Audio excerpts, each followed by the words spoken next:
I wasn't gonna talk about this, but shout out to Gustavo. He's like, no Diddy video?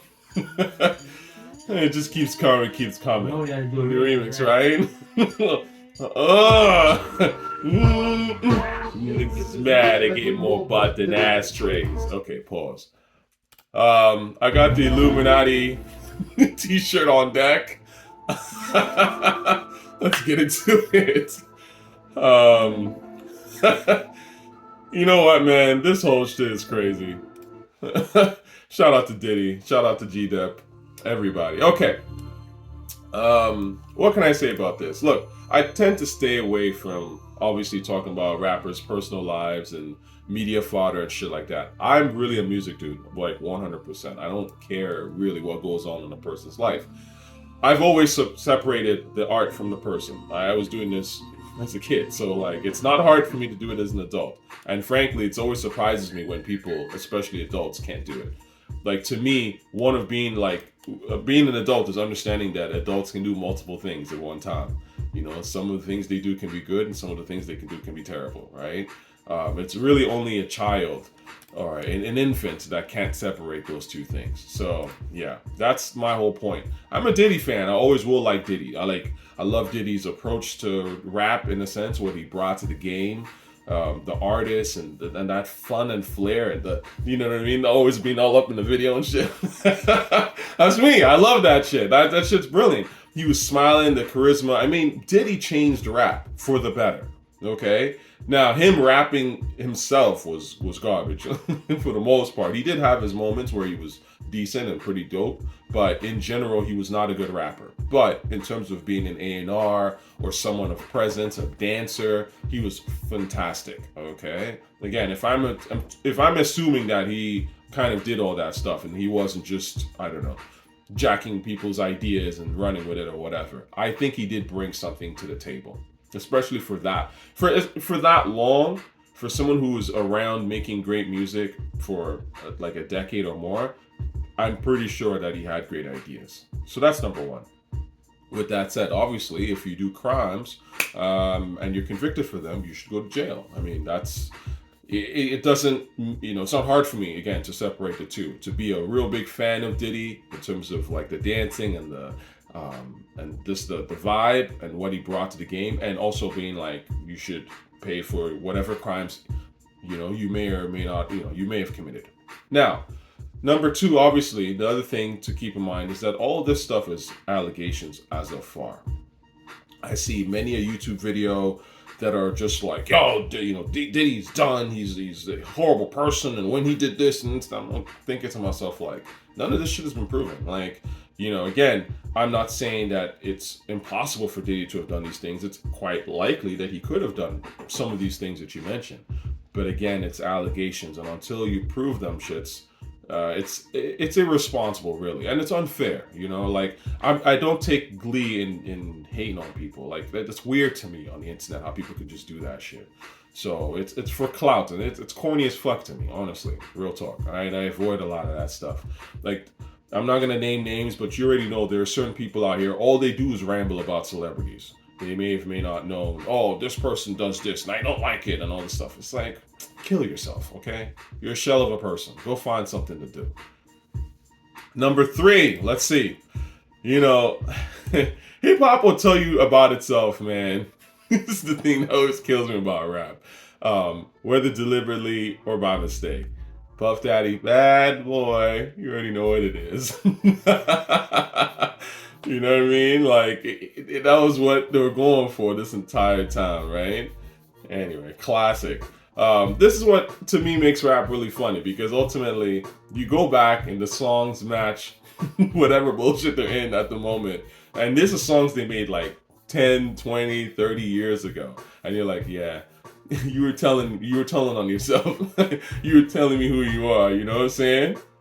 Diddy, now what the hell is you looking for? Can a young man get money anymore? Let my pants sag down to the floor. Really do it matter as long as I score? Can't my car look better than yours? Can I have a bad bitch without no flaws? Come to see me without no drawers. And a stretch legs with about 10 doors. I was murder. P. Diddy named me pretty. Did it for the money, now can you get with me?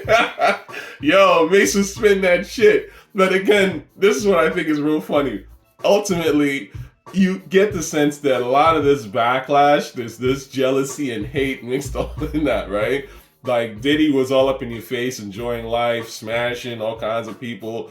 And, people are jealous of that kind of shit. You know what I'm saying? And again, jealousy will eat away at you. You know what I'm saying? Now, as I was saying with rap, you tell on yourself as a rapper. This is one of the beautiful things about the hip hop genre that separates it from pretty much any other genre to ever exist. It's very personal. Like I said, speech, they're rapping, they're not singing. And so when you get into speech comes from within. It's extraordinarily personal. It comes from the mind.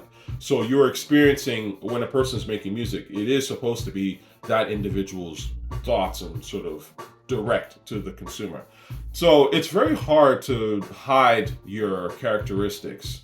Even if you're trying to, they're kind of going to come out when you're making rap records, and that's what makes rap so fascinating. So the truth is, if you're lame in real life, chances are your music is lame, and vice versa. And it's not really about how much money you have, and that's not what makes you lame. We're talking about a lame character. Like if you have the characteristics of a lame, you know what I'm saying?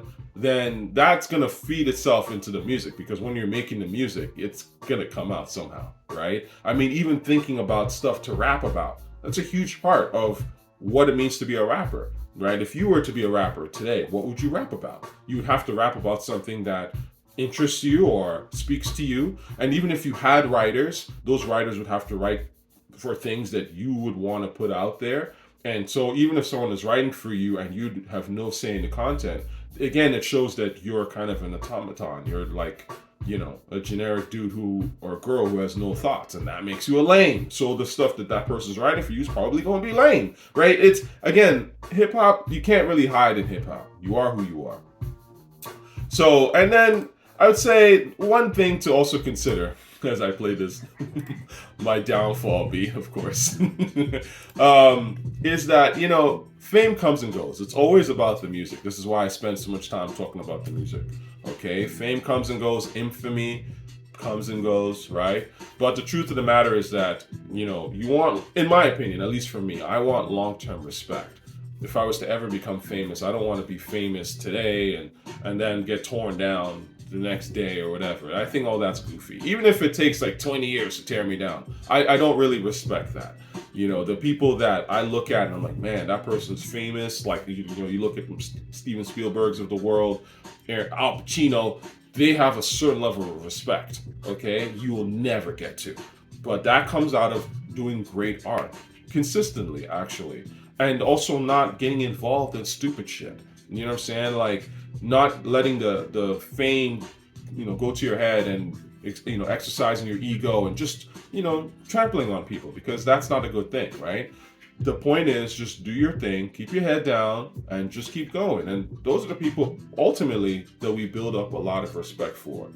Now, in terms of the entertainers, it's interesting. You look back, I look at someone like Nas. You don't really hear a lot about Nas. I don't know what Nas does behind closed doors. I'm not speaking on that because I don't know him personally. Never met him even. But my point is this. It's interesting that after all this, like the people that I remember in real time, people were like, man, Diddy's that dude. I want to be just like Diddy. I want to go to all the Diddy parties and all that kind of shit.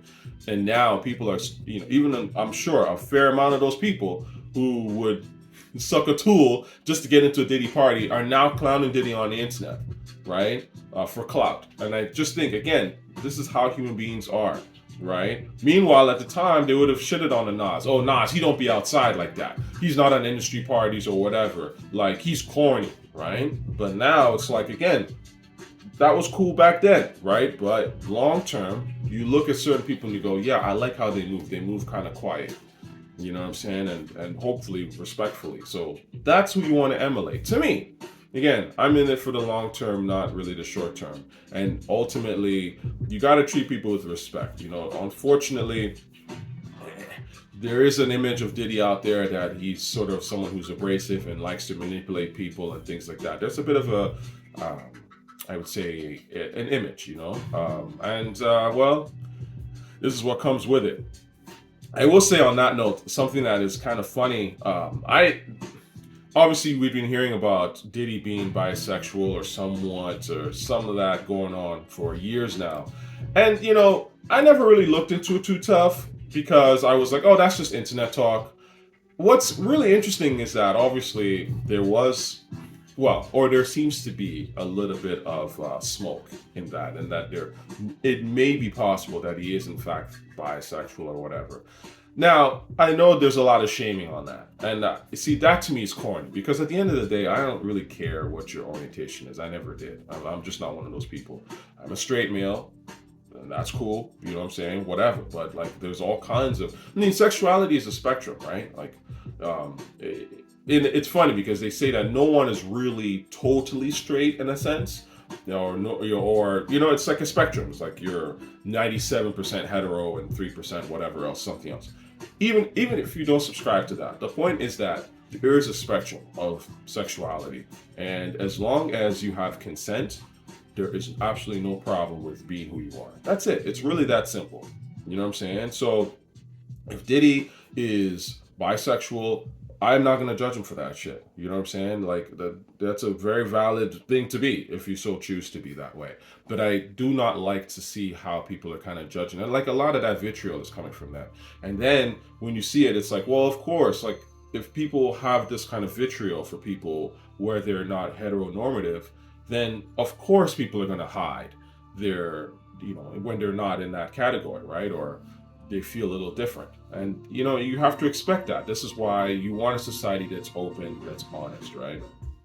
So anyway, I think that ultimately we got to get rid, hopefully a society evolves. We really do have to kind of respect where people are coming from. And you know, I will say on that note too, again, when it comes to the Diddy maybe possibly having multiple chicks, boys, girls, whatever, he's smashing across state lines, country lines, I don't really, like, again, if you're committing a crime and there's obviously consent issues involved, like rape and like, go to jail. Like that's evil. That's not good. But at the same time, if those people are in fact legal, they consented to it at the time, and it wasn't, because once you start taking away consent, obviously you're committing a crime.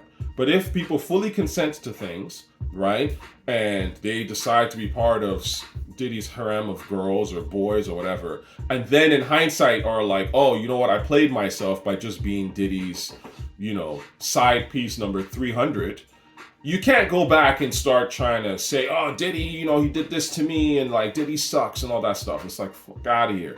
You know what I'm saying? You need to learn to take responsibility for your own actions, okay? I don't like that shit too, because there's a lot of that going on. I'm just saying in general. I don't necessarily will apply to the Diddy case. Again, I don't know. But I do feel like there's quite a lot of these people who are coming up now because it's cool, victimhood chic, who don't take responsibility for their own actions and always want to lob hate and accusations around against the quote-unquote oppressor. That cultural Marxism shit is garbage. You know what I'm saying? We're all humans. We have our own actions, and we should take responsibility for our own actions. It doesn't mean that people do not oppress us. Of course, there are people that oppress us. But the fact of the matter is that if you cannot take responsibility for your own actions, you are most likely just another oppressor. Because that's exactly what oppressors do. It's always someone else that has the problem. It's never them. Okay? And I don't like that shit. So, again, this can kind of go a lot of different ways. But if you want to know my general thoughts on Diddy, this is it. Special delivery. Bah!